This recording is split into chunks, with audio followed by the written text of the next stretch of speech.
من فصول القضاء على الحوار الاجتماعي، على تقاليد الحوار الاجتماعي وتقاليد الحوار الديمقراطي في تونس.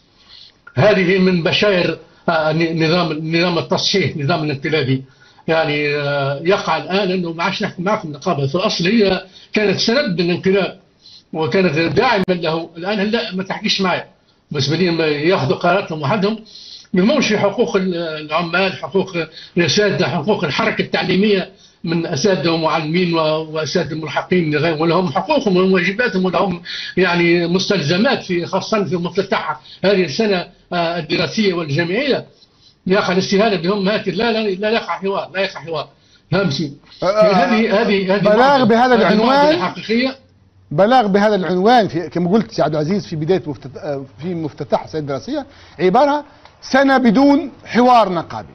هذا هو ربما لا، بدون تقاليد حوار نقابي وحوار ديمقراطي وحوار اجتماعي، وهو من مكاسب الثوره والمكاسب التي تعتز بها تونس. يقع الان التراجع عنها وضربها في العمق. ونوجه للنقابيين يعني الوطنيين الصرحاء، نقول هم يعني البيروقراطيه بتاعهم وصلت الاوضاع هذه. البيروقراطيه النقابيه وصلت هذه الاوضاع لانها ايدت انقلاب، و يعني ارادت في الصعود الشاق صعودا لهم، و يعني ربما ارتفاع لتقاليد التقدميه واليسار وكذا، فوجدوا سرابا من ورائه سراب. هذا خطأ، لأن الخط الوطني لا يكون بهذه الطريقة. كان اختيارهم خاطئا، اختيار البيروقراطية النقابية، لا أكون نقابيين ولا أكون الاتحاد. اختيار البيروقراطية النقابية كان خيارا خاطئا وفاشلا، وأدى إلى هذه الوضعية من الانسداد ورفض حتى الحوار، أدنى درجات الحوار رفضها. تحمل مسؤوليته طبعا النظام الانقلابي، وتحمل مسؤوليته البيروقراطية النقابية التي صمتت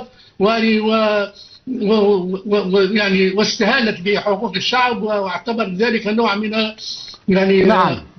الفرح والرفاهية لها ولودها، مأمولة أن تكون في مقدمة هذا النظام الجديد وهذه الأجهزة الجديدة، فجنت الفراغ وجنت قبض الريح كما يقولون. يعني هذه تستدعي يقظة جديدة من النقابيين الوطنيين ومن أبناء مدرسة حشاد الحقيقية.